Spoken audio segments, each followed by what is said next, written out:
everybody. Welcome to another episode of Two Strike Noise, your semi-monthly baseball history podcast. My name is Jeff. I'm one half of the show. Joining me, as always, the other part of the show, Mark A. Johnston. Mark, I haven't spoken to you for a while. How you doing? You know, it's good to be back on the microphone. I've been coming into my office and just talking on it at random, just to feel like I was back at home on Two Strike Noise. But here we are, and we're ready to do a show. This is going to be fun. I'm guessing that a lot of our longtime listeners probably know why we've taken a little bit of a break. I mean, first of all, we did a show every week for like 3.5 years. So a little bit of leeway I think we've earned, but also, you know, if you listen to this show, you're a big baseball fan. And I don't know if you've ever had your favorite team, whatever sport, or maybe not even baseball, just any sport, taken away from you. And looks like I'm going to have my second. This one obviously much more important than my first, though. And you know, it's this absence has been on me. I've not been in a mood to really talk a lot about baseball recently. So, but understandably so, Jeff. Yeah, well, I appreciate you and I appreciate everybody else. I got a lot of messages. You know. A lot of hey, sorry messages. A lot of people curious where my fandom is going to go. I'll tell you this: it will not be going to Las Vegas. But I think that just leads us right into our first topic of discussion. Let's just get rid of the formalities here. Let's get right into BP. So, and there's going to be 2 professional baseball teams at least next year in Oakland. The 2 professional teams. Yeah, so we've got the lowercase A's, of course, but already stepping in is an independent team, the Oakland Ballers, or as they like to be called, the Oakland Bees of the Pioneer League. Oh, very nice. Yeah, so Don Wakamatsu, longtime major league coach, manager even of your Seattle Mariners, Mark. That's right. And Bay Area resident, has come out of retirement. He is going to be the leadoff. Oh, wait, no, he's not going to be the leadoff batter. That's my bad. He is going to manage the team. And I am excited. I am thinking I will probably buy season tickets to this team. Absolutely. Why wouldn't you? They're going to be playing at Laney College, which is coincidentally one of the former sites that the new A's stadium was going to be built on. Just the A's didn't tell Laney College that was the plan, and they're like, no. But it's one BART stop. No, actually, it's 2 BART stops away from the Coliseum. I have tried to buy some Bees merchandise, and it is all sold out already, which is a good sign.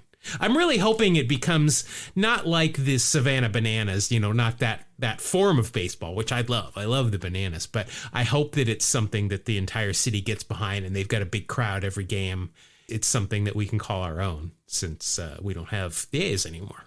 Yeah, you know, it's going to be interesting. The Las Vegas fan base. What's it going to be? We were discussing this before with Mitch, the I don't know, is he the third Beatle?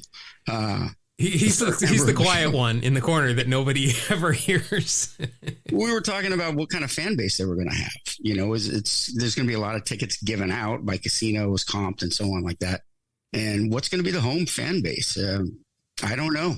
Well, I mean, okay, Las Vegas, going from the Bay Area to Las Vegas, I think the Bay Area is like the number 8 or something like that TV market in the country. And Las Vegas is like number 46.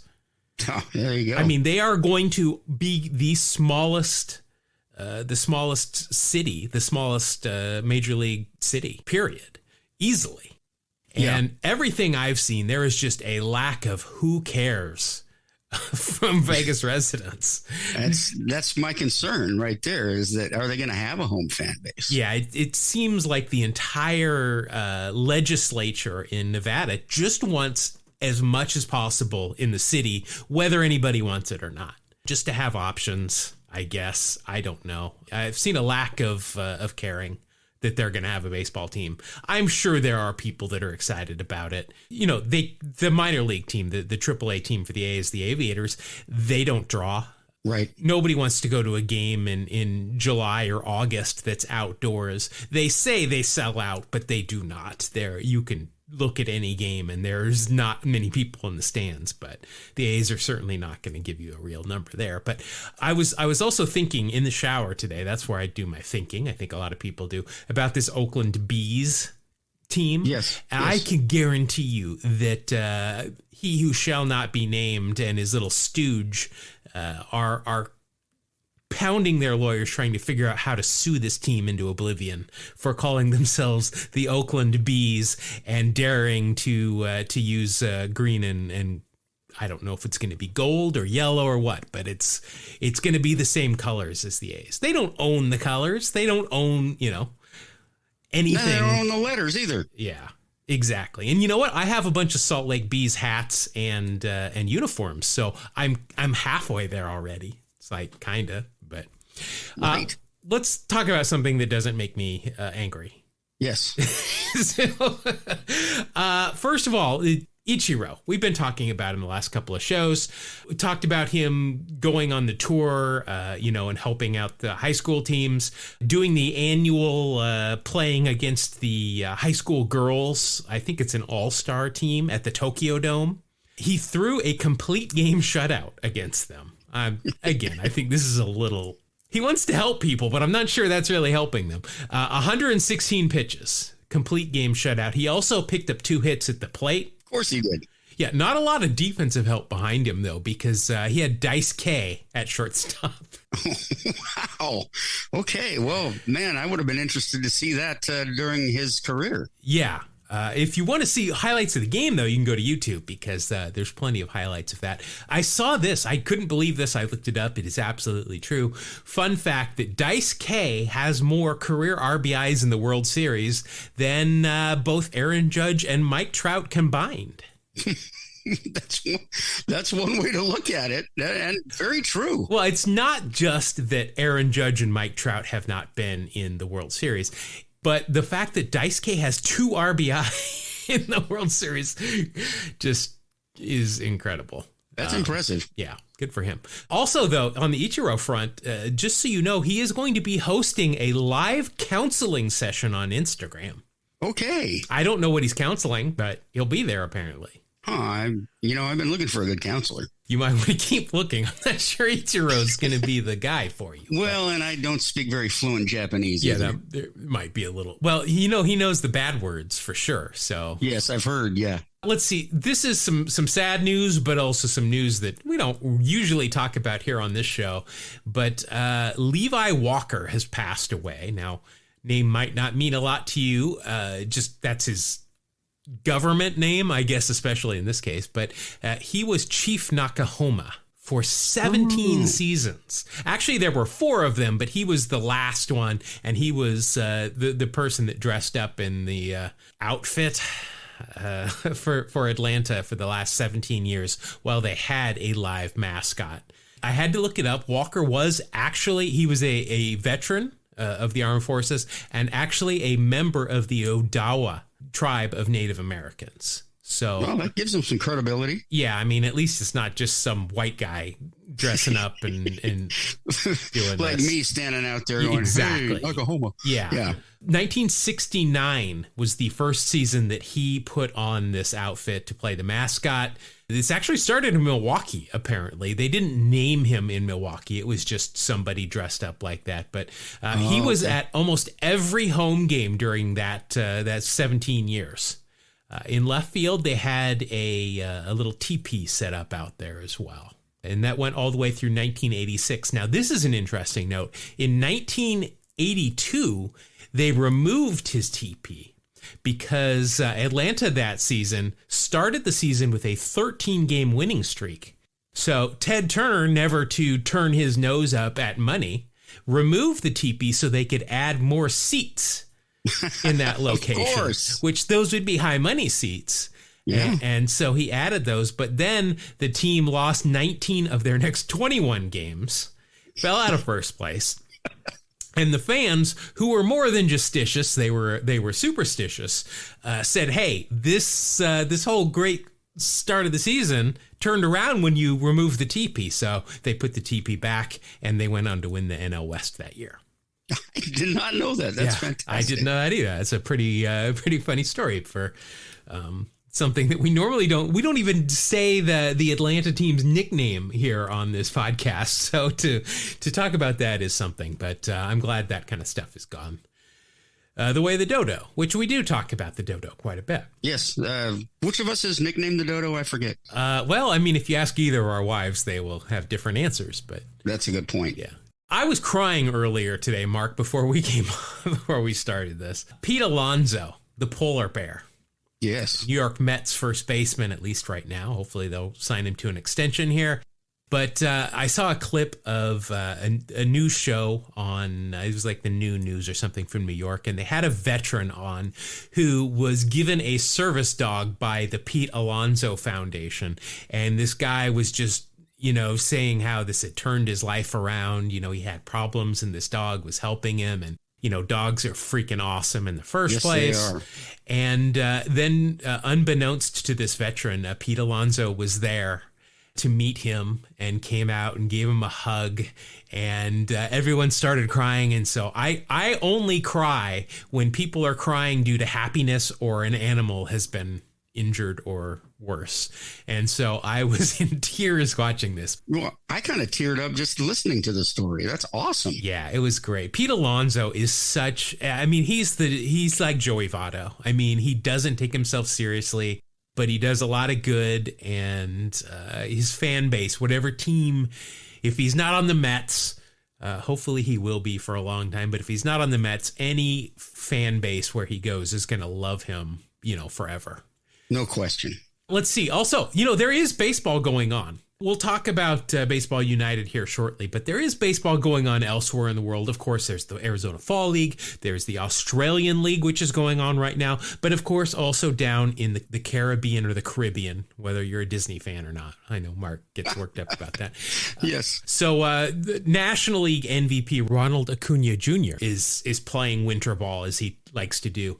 He's appeared in 7 games in the Venezuelan Winter League so far. He's 15 for 32 with 3 homers, 3 doubles, and a triple. That's not bad. Yeah, so half of his base hits have been for extra base hits already. I mean, he's just picking up what he did all year, though. Yeah. Wow. Just still continuing to impress no matter where he is. Yeah, he is great. Let's see, Mark, I am getting ready for fantasy camp.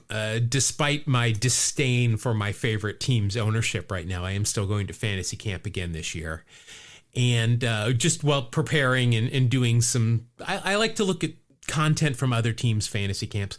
And what I found out is that there are, I know that there's hockey fantasy camps. I think I talked about that before. There are other fantasy camps that I was unaware of. There are professional wrestling fantasy camps.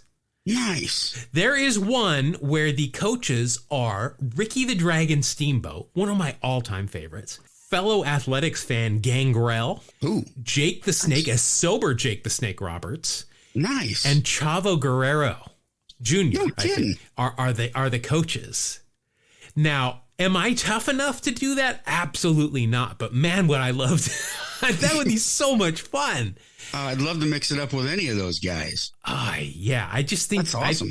I'm wondering if you've got to take out separate insurance, though, before you do a professional wrestling. We would think so, because that stuff's real. It's still real to me, damn it. Well, it's not that it's fake. It's just that it's predetermined. It's very different. And I just love it when people, especially news reporters, are talking to a wrestler and say, well, I mean, it's fake. And then they'll give them a chop across the chest where they'll have a hand mark on their chest for like 3 days afterwards. Yes, I love that stuff. Yeah. Was that fake? So apparently there's also college football and basketball fantasy camps. I didn't see this for professional teams, but colleges have these camps. But they're only like a day long, and it doesn't really, I mean, I don't like football or basketball, so it doesn't really appeal to me. But I mean, the guys that did it looked happy, so I'm glad they enjoyed it. But I would jump at the chance to go to a Kansas Jayhawks fantasy camp. I mean, I'm terrible at basketball. First of all, terrible. Jump. I mean, I've seen you jump, and that's a bit of a stretch. Well, they used to call me at basketball. They called me the milkman because I always shot 2%. God. The fact that you just had that, just like loaded in the chamber and ready to go with that is pretty impressive. Now, The joke itself elicited probably some eye rolls from people, but I want to give you props for just having that ready to go. Thank you. That's very good. Let's see. I found this. So I was looking. I mentioned I was looking at other fantasy camps. The Yankees fantasy camp is already happened, as has the Mets. The 2 weeks of Mets fantasy camp has already happened. And I was looking through, and I found an interview with Mike Gallego, who was apparently a coach at the Yankees fantasy camp this year. And he had a great story here that he told about him and who would then later go on to become a teammate of his for one season, Dave Parker. So listen to this, and then we'll talk about it. Well, Dave had just hit a double, and he was standing on the bag, and there was a pitching change, and I walked up to him, and he was standing on top of the bag, and he's looking down at me, and I put my chest on his belly, and I looked up at him, and I said, "You're lucky you're standing on that bag. If you get off that bag, I'd kick your big old butt and all over this ballpark." And he kind of looked down me, he smiled, he says, "You're a cute little fella, aren't you?" But Dave was a teammate of mine in Oakland, and talk about one of the funniest guys you'll ever be. Very witty, but another guy that when he played hard. He brought it every day when he got out there, and he was somebody that you wanted on your side, no doubt. Kind of reminds me of that picture of Aaron Judge and Jose Altuve standing next to each other at second base. Yes. So Mike Gallego is 5'8". He's listed at 5'8". We'll put an ish at the end of that. And then Dave Parker is listed at 6'5". So there could have legitimately, especially if Parker was standing on the bag, been a foot difference between the two of them. Great story. We like to praise Mike Gallego here, because that's one of the Ricky things I'm not proud of was the if you're going to pay me like Gallego, I'm going to play like Gallego comment that he did, which is funny nonetheless. Yeah, and Gallego, of course, took it with a sense of humor and said, "I'm just surprised he knew my name." But Dave Parker is great. I mean, we've talked about Dave Parker. Unfortunately, he is in the latter stages of a fight with I don't remember if it's Alzheimer's or if it might be ALS, but he is not doing very well. And No. It's hard to see this guy that used to wear, at one point a hockey mask because of an injury, and 6'5", this big dude standing on the on-deck circle swinging a sledgehammer.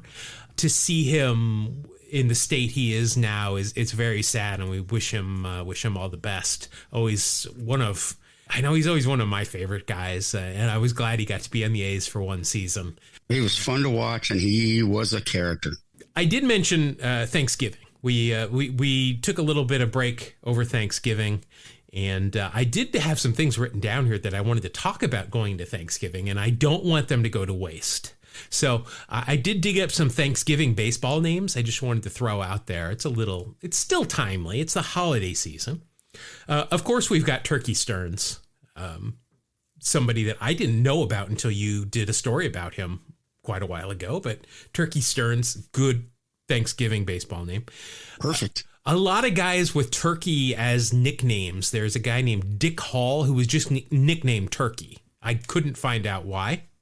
Maybe he liked turkey. I don't know. Maybe he looked like one. Yeah, maybe, when you get older, some people get a little bit of a gobble chin underneath. Maybe that was it. That's probably it. Mike Dolan, his nickname was Turkey Mike. Frank Brower, who was nicknamed Turkey Foot. Now, I'm guessing that he might have had some sort of farm machinery accident in his youth. Yes. Where he stuck his foot in a wood chipper or something and maybe had some problems with his feet. A lot of farm injuries back then. Yeah, definitely were. Pie Trainer. Oh, yeah. People eat pie. And that led me to Felix Paie, who spells his name P-I-E. Remember him with the Cubs? That's right. But yes. It's a bit of a stretch, but not as big of a stretch as Steve Garvey, which is very close to Steve Gravy. It's just you got to rearrange it. That was me reaching. What about Alexander Stovetop Stuffing? Didn't he? No, I'm thinking of. There was nobody named Cranberry either. I looked it up. Oh, that's unfortunate. No, but as somebody that does not care for Thanksgiving because I do not like any Thanksgiving foods, I was okay with no cranberry. I did find some other things, some teams here. The Plymouth Pilgrims, of the Oh, New there you England go. Collegiate Baseball League, where they have such esteemed alumni as Garrett Atkin, Jeremy Pena, Nick Margavicius. I can never say that name right. And Brent Margavicus, Rooker. I think. Yeah, Brent Rooker. So a couple of Mariner and an Athletic there. Because didn't Very nice. Marge? I'm just gonna call him Marge. He was with the Mariners, right? Yes. Because I couldn't pronounce his name when he was with them. So, also Thanksgiving Day used to be a day of pro baseball. Now it's like football, right? You think of Right. NFL, but in the 1800s, the season would be over, but pro baseball teams would play games against each other for charity on Thanksgiving. Which No kidding. is something I didn't know. So I'd like to see that come back. Let's have some off-season tournaments. Love to see that. Yeah. Let's see. Speaking of baseball over Thanksgiving, Baseball United had their two exhibition, or they called them showcase games, over at the Dubai International Stadium, which is coincidentally located in Dubai. Weird. Yeah, it's weird how that happens. What are the odds? Very slim, but they pulled it off somehow. Players like Robinson Cano, Andrelton Simmons, Didi Gregorius, Bartolo Colon on the mound for the first game of one of those. Did you see any of these games, Mark? I know we were texting about them. I don't know if you saw any of them. I only watched highlights. Well, Yeah. you probably got the gist of it. I watched the last half of the first game. Which is weird because the Baseball United website said that they would be streaming them live there, but they were not. So No, I looked there. That was why I was so confused. yeah, they claim that they broadcast it in over 100 different countries, but the fact that there was nothing on their website is kind of confusing. But I did find a stream. I watched it. I have some thoughts about it. So first of all, the gold balls. Did you see this? Yes. I am not a fan of this at all. It's different. It's different. So it's baseball, but it's a little bit different. It's not banana ball, right? I've been watching a lot of Banana Land recently because it's just great. But they've got gold balls. Well, they don't all have gold balls. There's some gold baseballs. Let's put it that way. And the offense can call for them to be used. They only have, I think, twice during a game. And I believe it's just one at bat. They say, hey, I want to use the gold balls. When they come in and those gold balls are used, any runs scored are double. So if the bases are loaded and you hit a grand slam, that is an 8-run home run right there. Wow. I've always wanted to hit an 8-run home run. Yeah. So the thought here being is that teams are always in the game. Like if you're down by 5 runs and you've got 2 runners on, you call for that gold ball, and with one swing of the bat, you can take the lead. Which It's amazing. It's just an odd rule. it's different, but I mean, you don't get innovation without these kind of things. So I give them, hats off to that. But the ball is all gold, and this is the problem. The seams are gold as well. So, you hear stories about Tony Gwynn and Ted Williams with this incredible eyesight that, could pick up the seams on the ball. And that's how a lot of major league, batters, they're looking at the seams to see what pitch it is and all that. But if you can't see that, it really makes it hard. The pitcher has a huge advantage, but this is supposed to be an advantage for the batter. I thought it was for the pitcher too. Yeah. Okay. No, because the offense is calling for it. But also, I think it's dangerous.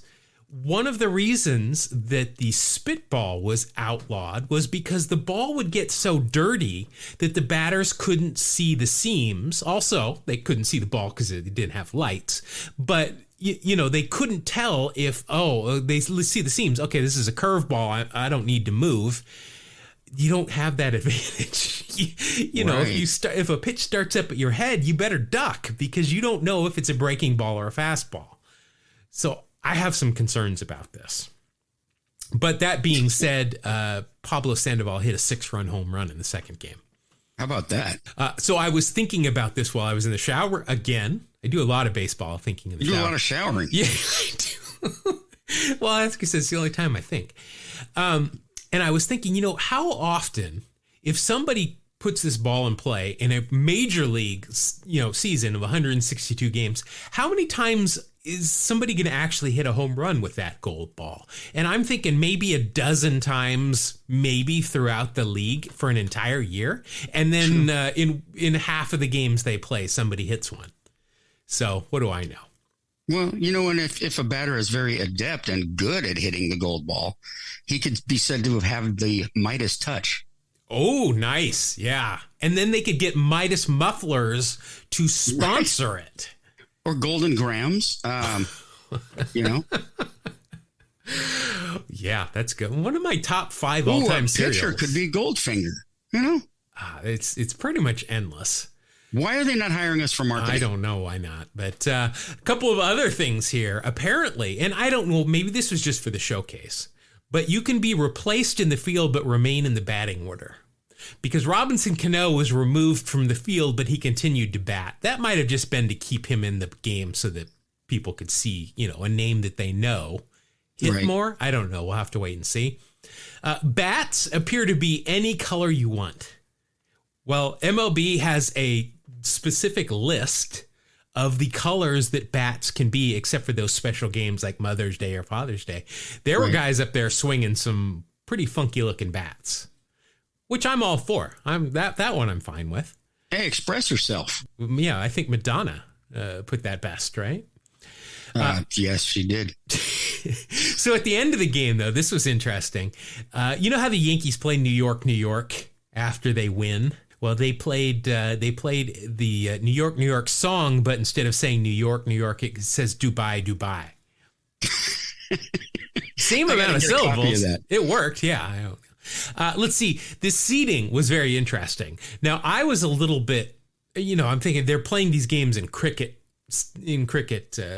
pitches, and those are round.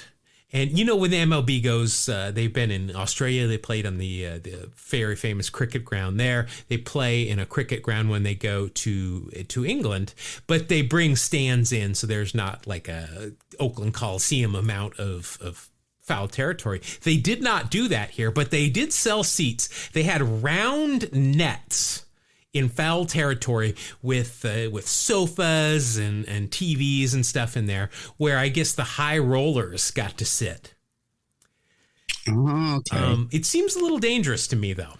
It could be. Not to the people sitting in the nets, but to players, because players going to be running after a ball in foul territory and not expect to have either the Spanish Inquisition or just a big net right there with people sitting in it. But I didn't see that happen. So maybe they know better. I don't know. But there's a lot of foul ground, let me tell you. And no foul poles. I don't know. If you saw that in the highlights? No foul poles. I didn't recognize that. Yeah, and somebody hit a long shot that was foul but close, and I'm like, how are they ever going to understand if that was a home run or not? But whatever. I did also notice photographers standing literally right behind the catcher. Like, not behind anything, just in the field of play, no protection. And as somebody who sat in the same spot for years in Atlanta, but had the, plexiglass in front of them, I will say that is very dangerous, because there were just every game, there were several balls that hit that plexiglass right in front of me. Yeah, I've seen photographers get hit by first pitches, thrown by Joe Blow. Right. You hit in the junk, too. I mean, yeah. You can wear a cup, too. But, I mean, those are first pitches, though. These are balls coming off the bat at 100 miles per hour. Right. That could be scary. Really hope they come up with some better safety rules. Also, Nick Swisher was doing color commentary on the broadcast and swore at one point. I'm not sure if that's going to be part of the shtick of the broadcasts or not, but it's going to be like the gold ball. You get one swear per game. Well, I mean, the broadcast rules in Dubai are much different than they are in the U.S. But also that veteran that I talked about earlier that Pete Alonso gave the service dog to, when Alonso came onto the set and he saw him for the first time, he swore too, and they didn't catch it, which I thought was great. But Let's see. If you haven't noticed, this BP's going a little bit long. This is kind of our welcome back episode. We don't have a whole lot. We don't have a real main story. We're going to do BP here. We're going to talk about the Hall of Fame as well after trivia. But Mark, you had a note on some on a current Hall of Famer that you wanted to talk about. Yeah, I found this interesting. Andre Dawson, a Hall of Famer, the Hawk, who is in the Hawk, the legend, who has one of the best autographs you could ever see, too, by the way. Very symmetrical, really cool. He's in the Hall of Fame as a Montreal Expo. But now he doesn't want to be a Montreal Expo. He wants to be a Chicago Cub in the Hall. He played for 10 years in Montreal, though, didn't he? Yeah. I mean, I'm not sure the reasoning behind it. But, you know, I don't think it's been done before. I don't think anybody's switched. No. Yeah. I mean, I did see a quote from him where he said, at this point, he said, quote, "I realize there will probably be some backlash, but at this point, I'm 70 years old. Do you think I really care?" Well stated. Now, he did play most of his career in Montreal. Of course, he came over to the Cubs. Collusion was a thing. Had a great year, MVP year, but then he went on to play for other teams like the Red Sox and so I'm not sure. I mean, I guess he kind of had a career year or two in Chicago, but does that really is that enough to warrant the Cubs hat, I wonder? Yeah. Plus, how many? There's not many Expos, if any. That's interesting. I don't know off the top of my head how many Expos hats are on plaques in the Hall of Fame. That's a good question. I mean, Randy Johnson is not wearing an Expos hat. No. Gary Carter, I believe, is probably wearing a Mets hat. Vladimir Guerrero Sr., I don't know, is if he's wearing a logo at all. I'm not sure. Is anybody else that played a significant amount of time in Montreal in the Hall of Fame? I'm sure. I'm not sure. I guess I can't say I'm not sure. Also, players that, and we've covered this before, that don't have logos. Let's see. Mad Dog. Greg Maddux doesn't have a logo. When I think of Greg Maddux, I definitely think of Atlanta, but obviously he came up, spent time in Chicago with the Cubs, and even played there after he left Atlanta. Of course, this all comes back to, I believe it was Wade Boggs, who, when he signed with Tampa, when they were a new franchise, there was a rumor that part of his contract, and I think this the rumor was with Jose Canseco as well, that if they went into the Hall of Fame, they would say, "Hey, I want to wear a Tampa hat." Right. And that's when Major League Baseball stepped in and said, "No, we're going to decide what hat goes on the plaque now. You might have some input, but we're not going to allow that." Wade Boggs says that never happened. Right. I think we've discussed that. Yeah. You know what I was thinking, though? What about Tim Raines? Is he in the Hall as an Expo? Oh, yeah. I bet you're right. I'll bet you're right. That's a good call. Good call. That's the only one I can think of. You said Gary Carter, which also makes sense. Yeah, but I mean, I got to think the Mets with Carter. No, I think he does have a Mets cap, yeah. But yeah, Tim Raines. I mean, Tim played for a lot of teams after Montreal, but I don't think he's going to be wearing an Orioles, logo there. But yeah, that's interesting. Maybe we'll look into that a little bit more. Maybe Youppi will go into the Hall. Well, I was going to say not if Tommy Lasorda has anything to say with it, but I guess Tommy isn't going to voice those concerns anymore. That's good. Mark, let's do, we are going to do some more Hall of Fame talk here, but let's get to trivia. Because you know what? This is, and I want to apologize because this is probably where our listeners have suffered the most, beyond having to listen to us again today. But the fact that we left them with a trivia question like 2.5 weeks ago, and it's been 2.5 weeks. Right. We left you with a cliffhanger, I guess, at this point, because it was a question from longtime listener Brian Krause, who said since 1954, there have been 5 major league games that were forfeited. 4 players played in 2 of them, but only 1 was involved in 3. Who was that? Now, did you have an answer? Did you come up with anything? I did not come up with anything. That one is well beyond me. Well, that's why we have to have listeners give us these questions. So the answer is Rusty Torres. Yeah, that was on the tip of my tongue. Anyway, 9 years in the big leagues, spent no more than 2 years with a single team, 71 through 80, 9 years, like I said, 655 games, a 212 career batting average, and a overall WAR of minus 0.5. I'm surprised that I didn't get that. Well, he was played all three positions in the outfield, did some DHing, but he was in three of them. The one I think that was kind of iffy was the disco demolition. Oh, it was part of that. Okay. Yeah, so that's a little bit different because that was a double header and the first game was played, and then obviously the antics on the field, and then they had to call off and forfeit the second game. So it wasn't really like he played in the forfeited game, but still a great question. Absolutely. Yeah, that's not something you're even going to be able to find quickly on Google. No, or StatHead. Right. Which is... See, I'm trying, when I come up with questions now, I try to not be StatHead related because everyone just punches it in StatHead and then they give me an answer. Let's see. Here is the new question, though, Mark. This one is right up your alley. This one, you probably just have to put some thought into it, or it's StatHead, either or whatever. There are 4 teams who have never had a player that only played for them in their major league career. Now, the qualifier here being that they had to play for 10 years or more in the major leagues. So, when Immaculate Grid comes up and it says, only played for one team, the way I get around it to get a low score is I just come up with a rookie on the team from last year. It's the only team they played for. But there's a qualifier with this question. The player had to have played for 10 years or more. So there are 4 teams, like I said, that have never had a player like that. Can you name them? Absolutely not. But give me a week. All right, I'll give you 1 week. Starting the clock right now. Listeners, go ahead, let us know if you can come up with that, any kind of answer there as well.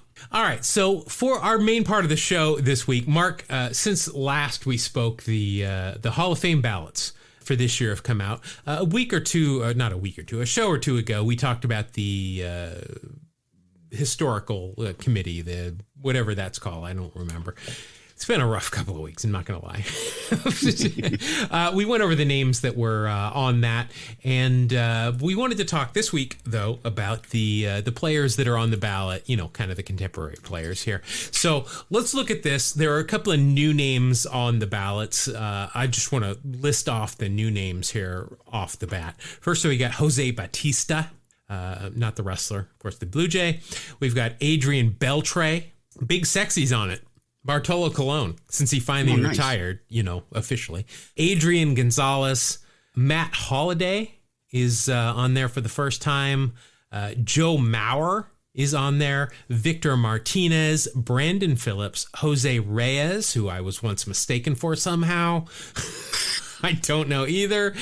Let's see. James Shields. If you would have asked me if Big Game James was still pitching somewhere, I would have said yes. I did not know he's been retired that long.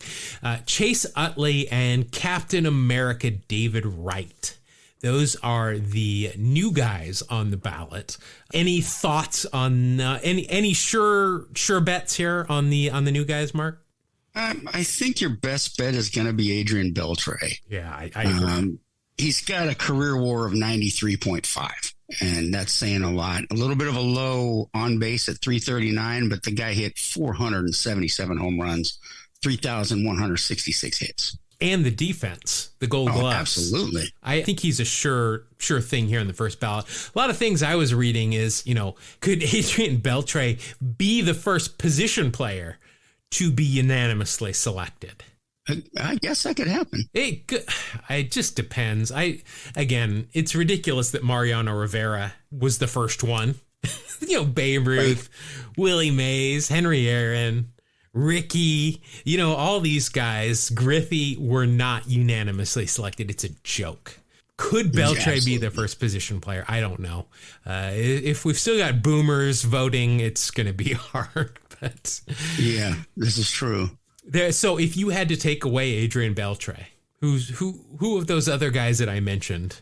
Obviously, you're going to say James Shields, but I mean beyond that, who else you got? Well, I think you got to take a good long look at Joe Mauer. Mm-hmm. You know, here's a guy that played for Minnesota his entire career.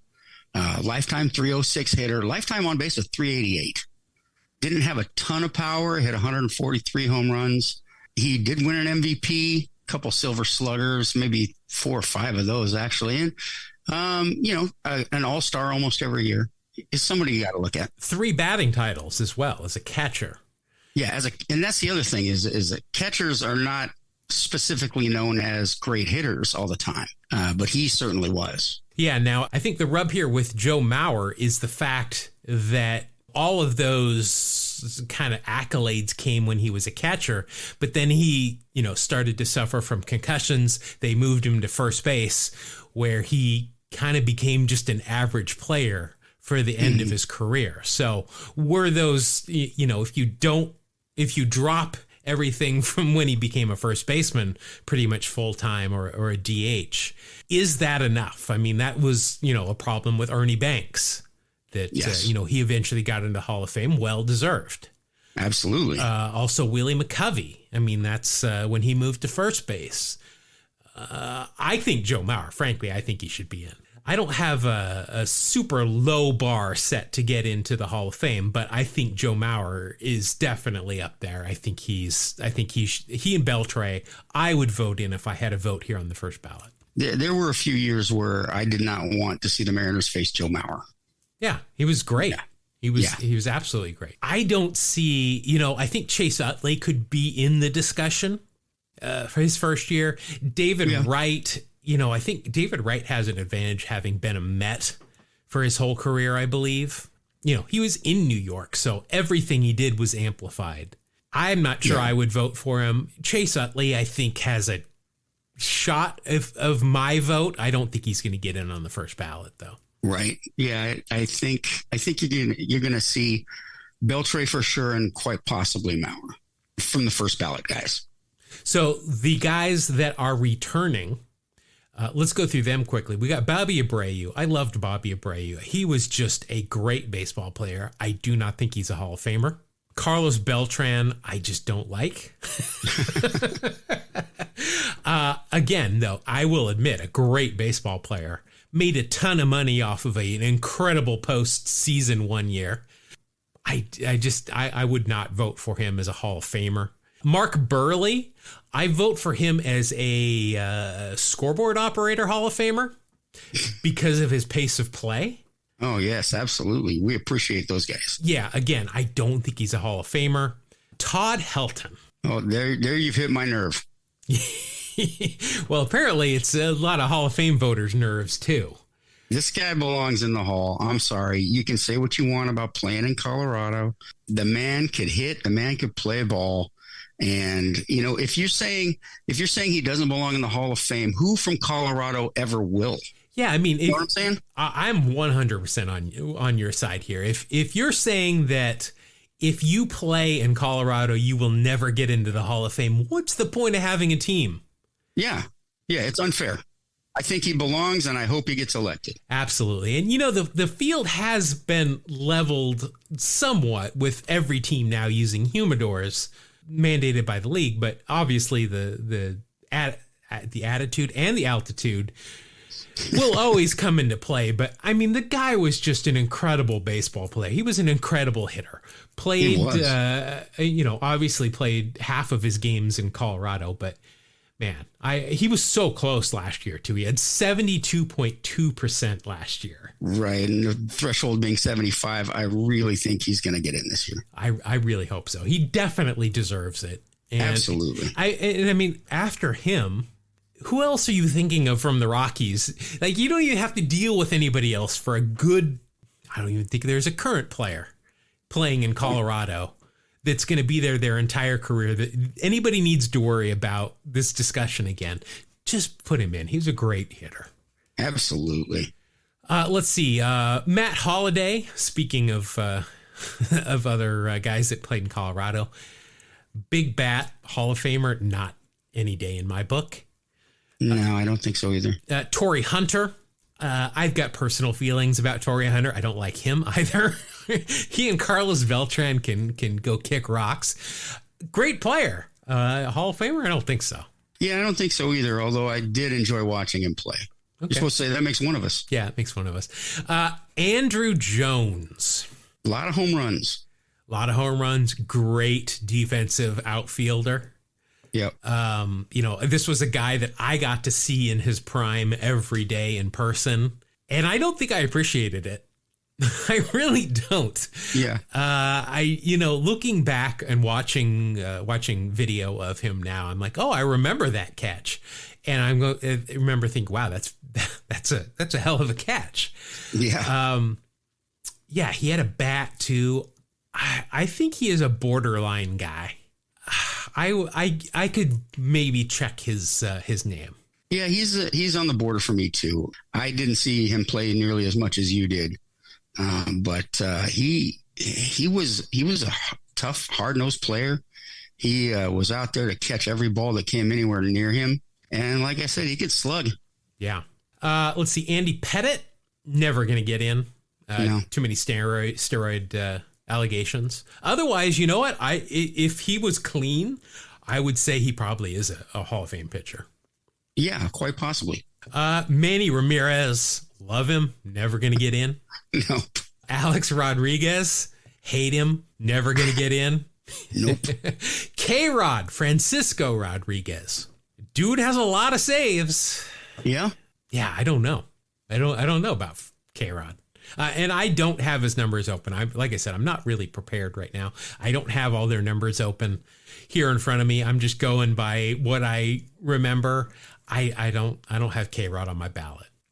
This guy I do, and this guy needs to get in 100%. Jimmy Rollins. Yeah, Jimmy Rollins is his numbers match up pretty well with other Hall of Famers. Plus, I love the guy. He's a Bay Area guy, big Ricky fan. And his finest card in MLB The Show is absolutely one of my favorites, and I use it every single day. That makes it worth it right there. It really does. J-Roll's got to go in. That's a big check there by his name. Last year on the ballot here for Gary Sheffield. Yes. Tough call. Yeah, I don't think he's going to get in. Not sure he was clean. It's quite. I mean, let's face it. There are guys in that use steroids. I'm sure everybody's shouting, Big Papi. Though he never had a failed drug test once they were mandated by the league. I will say that. But he was in the Mitchell Report, which gets you minus points on our show. But yeah, Gary Sheffield, I don't think he's going to get in. He was an awesome hitter. He really was. He really was, yeah. Hall of Fame material either. Remember what position he played when he came up with the Brewers? He was a shortstop, wasn't he? Yeah, shortstop and third base. I think yeah. BJ Surhoff came up as a catcher at that point with the Brewers too, huh? Yeah. Those guys had good careers, just not where they started. Let's see. We know this guy's not going to get in. I know your feelings on Omar Vizquel. we can leave that where it is. Yeah, we'll leave that. And then final, this is one that I'm for getting in. Billy Wagner. Yeah, I'm on your side on this one too. Just take a look at his career numbers. Aside from the 422 saves, his career WHIP is under 1. Jeez, yeah, that's a point. I just popped his page open here. 0.998 career WHIP. Yeah. Wow. And Stratomatic, that makes him a near deity. Yeah, think about, as a closer too, to come in and on average, have under one guy reach base every inning you pitch. That's pretty impressive. Right. And plus he was an Astro. So, Well, and he was consistent too. Never led the league in saves. Had 422, as you mentioned. Never led the league in saves. So that's pretty impressive. Plus, he was 5'10", 180 pounds. Closers these days look like linebackers. So true. And so true. Yeah, just and not many are lefties, right? Yeah. Yeah, he had a lot going for him. I think he should get in. Career WAR of 27.8, but as a closer, you don't really look at WAR. But yeah, I'm for Billy Wagner getting in. This is what I'm thinking we're doing. We should do here, Mark. I think we should post this ballot somewhere. We're not on Twitter much Well, we haven't posted on Twitter for almost a year now. Maybe we'll post this on our threads, and maybe on Instagram. Post this ballot and have our listeners fill it out and send it in. Absolutely. Let's do a Two Strike Noise Hall of Fame ballot and just see what everybody's thoughts are here. If you want to include reasoning behind some of these, feel free to. We're always up to hear everybody's opinion here. But I'm going to post this on our socials. And if you want, go ahead, put some checks by here and get it back to us. And let's, in a show or two, we will announce who's going in on our Hall of Fame. How about that? That's right. Which is represented by a few 5x7 pictures tacked to the wall, which is an honor in itself, I think. Just printed out from like That's right. a scanned newspaper from their rookie season. Yeah, That's right. It's something. That'll be in your house. We'll hang that up. It already is. Well, we don't know who's in yet, so just Ricky and Omar. Yes. My guy and your guy. Oh, that's my guy. All right. So look out for that. We will post that and get back to us on that. All right. Well, that's it. Like I said, we kind of just wanted to get back in the swing of things. People have been asking where we are. Are we coming back? Of course we're coming back. I just need a little bit of time to lick my wounds. Still not doing great, but I'll manage to get by. Getting ready for fantasy camp. I'm playing an actual league game this weekend, Mark. Sweet. Yeah, I haven't played in like 2 months, but we'll go out and try not to hurt myself. But I'm excited about that more than anything. Like I said, there's baseball on if you want to watch it. Really, the four corners of the earth, except for even for the States, we got the Arizona Fall League. So it's not hard to find baseball if you want it right now. But if you want to talk baseball, this is the place. We're going to take a week off of Wax Packs Heroes this week, but we will be back next week on the scoreboard. I am leading 14-11. Champagne's already cooling in my clubhouse. I only need 6 more wins. Very confident. How many chickens have you counted now? All of them. Okay. All right, man. But we'll get back to that on the next show. Next week, let me just say that. We'll probably take a week off for the holidays at the end of December, and then middle of January, I'll be at fantasy camp, so we'll take a week off then as well. But thanks, everybody, for hanging in there. Look out for those ballots. I'll put some links in the show notes as to where you can find them. And thank you very much for sticking around with us. And we will see you on the. We're not going to see you yet, Mark. They've got an email address that likewise they could send ballots in if they want to. Yes, send us your ballots, your thoughts on who should and shouldn't be in the Hall of Fame. You can take issue with Jeff or I or both of us on who we would have and wouldn't have voted for. You can write to us at twosstrikenoise@gmail.com. That's TWO strike noise, not the number 2. That's it. You can just 2 Strike Noise. Type it in anywhere. You're going to find us. But we're on all formats, and you'll figure it out. Yeah. You're smart. People who listen to our show are very smart. Our GeoCities website is still up, even. So that's find us everywhere. But thanks again for everybody for joining us, and we will see you again next week on another episode of 2 Strike Noise. Thank you. God bless you. Have a great day.